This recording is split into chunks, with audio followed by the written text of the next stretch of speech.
You know, there's some pretty good news. The IMF, as I understand it, one news report indicates that they're going to advance about $15 billion in loans to the Ukraine. Something should be done rapidly to bring the Ukraine into NATO and to let the Russians know that, okay, the Crimea is your Crimea, but we're not going to let you have any more. It looks like the administration still isn't willing to do that and ready to do that. But the big thing domestically here in America is what's called Obamacare. Delay, delay, delay. That's been the steady drumbeat from the Obama administration. And with the Obamacare deadline only days away, they've just announced, guess what, another extension. Well, that comes as one huge problem still hasn't been solved. Not enough healthy young people are buying what the president's selling. Jennifer Wishon explains. 20-year-old Thomas Lloyd won't be worrying about health insurance for a long time. Thanks to Obamacare, I'm covered under my parents' insurance until I turn 26. That provision is just one reason members of the millennial generation aren't signing up for Obamacare in the numbers the administration needs. In what was supposed to be the final days of open enrollment, the administration put on a March Madness full-court press on millennials. When I heard that people actually watch this show, I was actually pretty surprised. Hi, welcome to another edition of Between Two Ferns. From online comedy shows to sports radio, the president has been working overtime to win over young people. To get them engaged in the healthcare debate in the process, I think you really have to convince them that this is important for their health well-being, but also their financial well-being as well. Daniel Cox studies this younger generation. Remember, this group helped put President Obama in the White House. And Cox's research shows millennials support a strong role of government, even government-sponsored health care. But the latest numbers show only about a quarter of those enrolled in Obamacare are between the ages of 18 and 34. The people least likely to sign up for health care under the ACA are young men who are low income and non-white. And now these folks tend to be Obama's strongest supporters. So when we look for reasons, I think that points less to the political reason and more to an economic reason. And it's the economics of Obamacare that has the White House courting millennials so aggressively. For Obamacare to work, it needs 40% of the people who sign up to be young and healthy. That's to help offset the cost of the older, sick Americans sure to dominate the health insurance pools. So the financial outlook is very, very bad for people who are enrolled in the exchanges if they do not get a sufficient number of younger people. Since emergency rooms are required to treat everyone, Moffitt says young, healthy people have little incentive to join. And in many cases, they can't afford it even if they wanted to. On 17 different occasions, the president said that the country would experience a reduction in health insurance premiums and that American families typically would see a $2,500 reduction on an annual basis in their premiums. None of this appears to be coming true. We're looking at much higher premiums and much higher deductibles. Sums that will be even higher if more healthy young people don't sign up.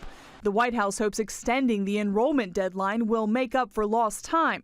There's no question, we got off to a really bad start, and that was on us. But critics say the change in deadline is just the latest in a long line of examples of how the law is in disarray. Jennifer Wishon, CBN News, Washington. Good work, Jennifer. Listen, ladies and gentlemen, the government shouldn't be doing this. The government shouldn't be providing health care. That's not their job. The government should make an opportunity for the private sector to supply what the goods and services that the people need and want. But this thing has been an absolute disaster. And when it's all said and done, what it'll be that there'll be 2 or 3 million people that were uninsured who will now have health care they didn't have before. And the president has been willing to destroy the health of our supply of our entire nation to accommodate the left wing. This is left-wing ideology. And we've got to resist it. You'll find it now in terms of the labor markets. You'll find it in terms of environmentalism. You'll find it all the way around. The left are people who are filled with this righteous zeal. They're zealots. and they don't have a balanced perspective on life. And whenever they get in charge of something, they ruin it.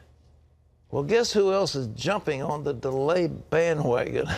Your favorite organization, the IRS. They blocked Tea Party groups during the 2012 election. Now they're delaying the investigation of that scandal. John Jessup has more on that story from our CBN News Bureau in Washington. Here's John. That's right, Pat. The head of the IRS says it's going to take years for them to provide evidence in the investigation that the agency targeted Tea Party groups. House Republicans told him to stop making excuses and threatened to hold him in contempt. The House has requested thousands of documents, including every email to and from former IRS official Lois Lerner since 2009. You believe it's been a duly issued subpoena, right? And you have not complied with it. Is that correct? There is physically no way anyone could have complied between February 14th and now. The head of the IRS has said his office has provided more than 1 million pages of documents to Congress since the investigation began last spring. He said the IRS is holding up more documents because they must remove sensitive personal information about taxpayers from any documents they give the Oversight Committee. But Pat, Republicans say he's just stonewalling. Well, where they ought to get down to it is to impeach Lois Lerner. They need to bring an impeachment against her. She is stonewalled, taking the fifth. I mean, you take the fifth because you've done something wrong, and you're trying to say, I'm to avoid self-incrimination. Well, I'm going to incriminate myself for what? What did I do wrong that's going to incriminate me? Well, that tells you a whole lot about Lois Lerner. The House can grant her immunity. And having gotten the immunity, they can say, now you talk or else you go to jail. And I think it's time somebody on the House get tough and get on with it. The House is under the control of the Republican Party, and they ought to make these people responsible. But this was clearly an attack on groups that were doing voter registration and getting involved in the political process, and they were considered to be people who might vote against Obama. John? Pat, the calendar may say it's spring, but Old Man Winter is still hanging on. Snow and ice-cold weather is still gripping much of the nation. Gary Lane has the story.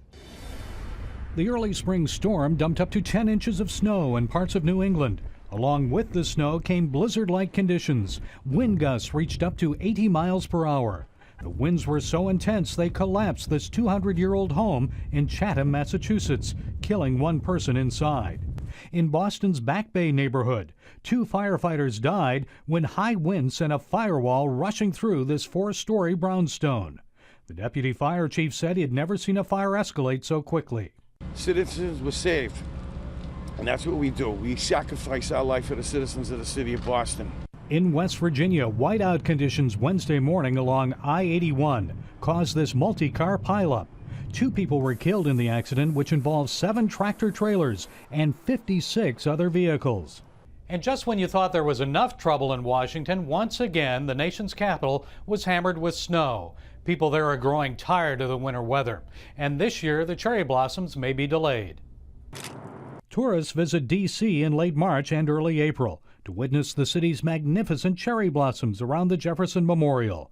But this year, the cherry tree buds are covered in snow. It's spring and it's supposed to be like sunny. And while everyone may be growing tired of the harsh winter weather, it's almost April and it's getting a little bit kind of ridiculous. Old Man Winter may not be giving up quite yet. Meteorologists say April snowstorms aren't that unusual for New England and even Washington, D.C. Gary Lane, CBN News. Pat, like the people in that package speaking from D.C., I'm done with winter. Well, you're there. Down here it's not too bad. We've got some sun. It's been cold, but I think it's going to warm up today in Virginia Beach. It may be in the 70s before the weekend. Yeah. The trick is, will it warm up and stay there? Yeah. But you know, the funny thing, I mentioned it the other day, it was ironic that the Democrats had called for an all-night session of the Senate to discuss the dangers of global warming. And during that time, the Washington was shut down almost by some kind of a snowstorm, and the lights went off in the Capitol because of the sort of indicative of the way things are going today, isn't it? It just shows that they're not facing reality. That's what these extremists do. They don't face reality. And those of us who have any kind of sense about the world that we live in have got to stand up against these fanatics, because they are fanatics. But unfortunately, they control one of the major parties in America. John? Pat, President Obama met Pope Francis at the Vatican for the first time today.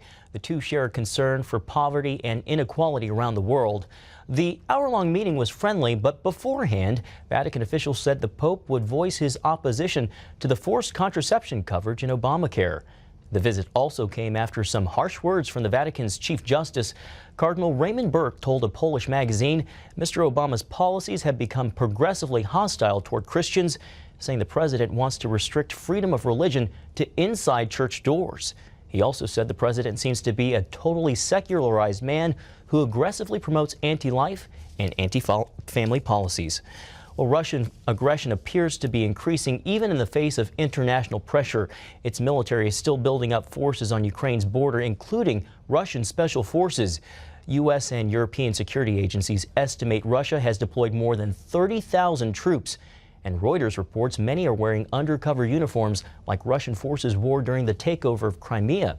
Speaking in Europe, President Obama said Ukraine's crisis cannot be resolved with force, but he said NATO countries on Russia's border will be defended at any cost. In that promise, we will never waver. NATO nations never stand alone. Russia's leadership is challenging truths that only a few weeks ago seemed self-evident. That in the 21st century, the borders of Europe cannot be redrawn with force. That international law matters. Meanwhile, the Ukraine crisis is hurting the president here at home. The latest AP GFK poll shows 59% of Americans disapprove of President Obama. That's the highest ever. Close to 1 million Ukrainian Americans are closely watching the latest developments in their native Ukraine and have plenty of concerns about Russia's control over Crimea. Heather Sells has that story. Olya Zaporochets checks the Ukrainian press several times a day. This is the country that is in my heart. This is the most dearest country to me. It's my home. And she may have special cause for concern. Her parents live just a few hours from the border of Crimea. For many Ukrainians, the current situation brings fears of history repeating itself, of times past when borders were disregarded and minor disagreements escalated. Nobody in 1853 thought an argument between the Tsar of Russia and the new president of France, Louis Napoleon III, over who had the keys to the Holy Sepulchre Church in Jerusalem would manifest in a war that led to the death of 500,000 people.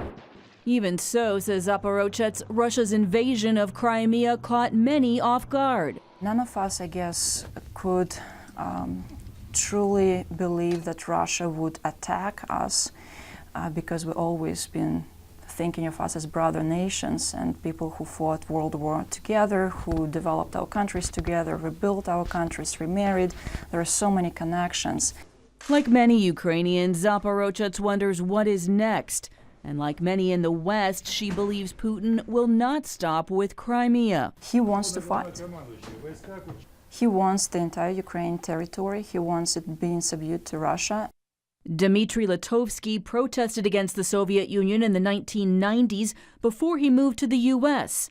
Today, he believes Russia is headed towards fascism. Their signs are right there. Annexing Ukraine, controlling media, replacing communism with nationalism, and persecuting minorities. For Litovsky, Zaporochets, and other Ukrainian Americans, it's a time of great concern. And despite social media and other technology connecting them to Ukraine, the conflict remains one they can only watch from afar. Heather Sells, CBN News. Indeed, the eyes of the world are watching. Pat, yesterday you described Russia's president as an an emotionally unstable megalomaniac. It sounds like the people in Heather's story would agree with you. Well, he is. And I want to say it again, ladies and gentlemen. You've got to remember they have an incredible arsenal of nuclear weapons and the launch capability of striking the United States of America. They have all that. Now, we must not push him to a point where he's got to do something crazy. But what we do need to do is to say, Vladimir, that's it. Now, the Crimea, maybe, okay, that's a bunch of Russians. They've had a plebiscite. It may be a little bit fixed, but nevertheless, they voted, and so, okay, you get Sevastopol, the seaport, and you get the Crimea, because it's Russian anyhow. But the rest of it you don't get, which means we immediately must put troops in there, or we must put squadrons of aircraft in there. We must go along with the IMF. As I say, the report I got earlier, and I haven't seen it confirmed, was at about $15 billion of loans being made to the Ukraine. We need to do everything we can to bring them into NATO quickly, and to say, look, they're now a part of our NATO defense alliance, and you will not have Latvia, or Lithuania, or Estonia, or any of these other countries that used to be in the Soviet orbit. You're not going to have them, and you're not going to have Ukraine. Now, get on with life, and we'll live happily ever after. And if you don't do it, there'll be penalties. But if we push him into a corner precipitately, and we have to watch a president who doesn't know foreign policy, and suddenly he looks at the polls and he finds he's got a 59% disapproval rating, so he said, I've got to do something dramatic. And if he does, that dramatic thing might trigger off World War III, and we don't want that to happen. So just keep in mind, it's got to be calm, force, gently, but not a lot of heated rhetoric. Teddy Roosevelt said, speak softly, carry a big stick. That's good diplomacy, but Obama speaks loudly and carries a small stick, and that's the wrong way to do it. It's dangerous to have somebody at the helm who is as incompetent as our president is. More debris has been spotted near the search area for the missing Malaysia airliner. A Thai satellite has spotted some 300 objects, some as long as 52 feet. But bad weather is hampering the search efforts in the air and on the water. Planes and ships headed to the area in the southern Indian Ocean have turned back because of heavy rains, strong winds, and reduced visibility. For the last week, searchers have failed to find objects spotted by those satellites. Malaysia says the last satellite signals from the plane show that it did go down in the Indian Ocean. World Vision is reversing its controversial new policy allowing the hiring of Christians in same-sex marriages. After widespread protests, the Christian humanitarian nonprofit sent a letter to supporters saying the board had made a mistake. World Vision says it's restoring its policy, requiring celibacy outside of marriage and defining marriage as between one man and one woman. World Vision leaders say they are brokenhearted over the pain their earlier decision caused and have asked supporters for their forgiveness.